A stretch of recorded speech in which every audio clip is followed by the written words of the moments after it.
Pinaalis na sa Panatag o Scarborough Shoal ang mga barko ng Pilipinas. Umasa ang ating gobyerno na susunod din ang mga barko ng China at aalis din doon. Pero taliwas dito ang nangyari dahil ayon sa China, wala sa usapan yan at mananatili raw doon ang kanilang mga barko.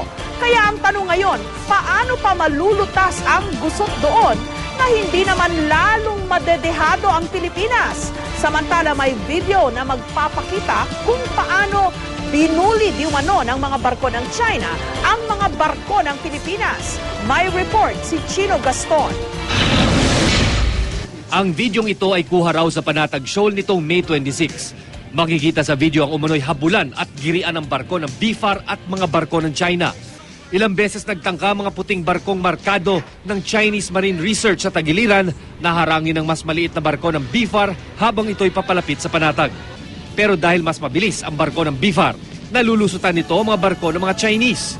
Bahagi ng misyon ng BFAR na bantayan ang mga yamang dagat sa Panatag Island na tinatawag ding Baho de Masinloc. Makikita rin sa video na nakaharang ang dalawang Chinese vessels sa bukana ng Panatag Shoal. Pero sa pagkakataong ito, katakatakang binuksan ng dalawang Chinese vessel at tila nagbibigay daan para makapasok sa shoal. Gayunman, nakita agad ng mga Pinoy ang patibong na kung tawagin ay mooring line o tali na kapag dadaanan ay magdudulot ng aberya kapag pumulupot sa propeller ng barko. Sa kabila ng mga aksyong ito ng mga Chinese vessel, nakapasok sa loob ng Panatag Shoal ang barko ng Pilipinas. Kinabukasan, may dumating na helicopter ng China na tila malapit ang pinagmamasdan ng dalawang barko ng Pilipinas. Lumapit din ang isang rubber boat at pinagkukuhanan ng litrato ang barko ng Pilipinas. We will leave it up to the DFA to clarify that matter with your governments.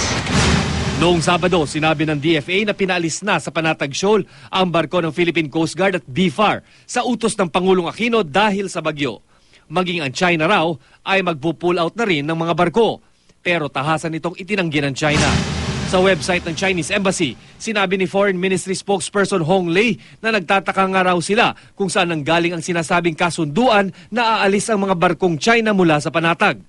Nagpadala pa nga raw ng isang rescue and salvage ship ang China para sakluluhan ang mga barko nila dala ng masamang panahon.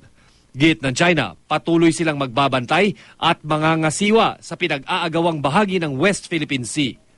Kaya paglilinaw ngayon ng DFA, ang verbal agreement daw sa pagitan ng Pilipinas at China ay pull out daw sa loob ng Panatag Shoal lang o dun lamang sa may lagoon. Just to clarify, there were discussions and consultations between the two sides, and we have agreed that there will be a pull out of ships and vessels from inside of the lagoon. Si Senador Gringo Honasan na Vice Chairman ng Senate Committee on National Defense, naniniwalang di na dapat pabalikin ang mga barko. Di ba nagre-reklamo tayo na mahina ang ekonomiya natin, mahal ang gasolina, dependent tayo sa oil. Tapos yung barko natin pull out, balik. Gusto kong buhayin talaga yung joint exploration and use. Chino Gaston, GMA News.